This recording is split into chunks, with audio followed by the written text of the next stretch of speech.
Kurban, di mana jadi sholat hari raya Idul Adha ini dilaksanakan yaitu pada setiap tanggal 10 Zulhijjah. Nah, sampai di sini paham apa yang dimaksud dengan sholat hari raya Idul Adha? Paham? Paham? Baik, kita lanjut ke materi selanjutnya. Nah, kita masuk kepada sholat sunnah ghairil muakkad. Di mana ada yang tahu sebelum menjelaskan apa itu sholat sunnah ghairil muakkad? Sholat sunnah yang tidak dibutuhkan tetapi dianjurkan. Benar. Ada lagi? Nah, betul yang dikatakan oleh Hanifah tadi, di mana sholat sunnah ghairil muakkad itu merupakan sholat sunnah yang tidak dikuatkan tetapi dianjurkan.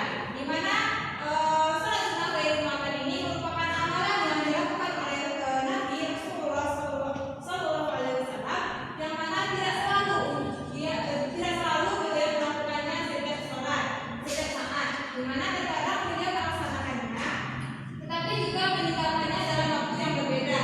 Nah, jadi sholat sunnah ghairil muakkad ini merupakan sholat sunnah yang tidak selalu dikerjakan oleh Rasulullah. Selanjutnya kita masuk kepada jenis-jenis dari sholat sunnah ghairil muakkad. Ada yang tahu apa saja jenis-jenis dari sholat sunnah ghairil muakkad ini? Sholat betul, istiqomah. Nah, baik, sekarang Ibu akan membahasnya satu persatu. Yang pertama itu terdapat sholat duha, di mana sholat duha ini merupakan sholat sunnah yang dilaksanakan pada waktu duha, di mana waktu duha itu berlangsung sejak matahari terbit sampai terasa hingga pada waktu zuhur, atau diperkirakan sejak pukul 7 hingga memasuki waktu zuhur. Nah, selanjutnya ada yang namanya itu sholat istisqa, di mana sholat istisqa ini merupakan sholat untuk mengharapkan diturunkannya hujan oleh Allah Subhanahu wa Ta'ala, di mana sholat ini biasanya dilaksanakan ketika terjadinya musim kemarau yang sangat panjang sehingga debit air itu menurun tajam. Nah, inilah gunanya sholat ini kita lakukan untuk meminta diturunkannya hujan. Sampai di sini paham? Paham, Bu. Selanjutnya kita masuk kepada sholat gerhana matahari, di mana sholat gerhana matahari ini merupakan sholat khusus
oleh Rasulullah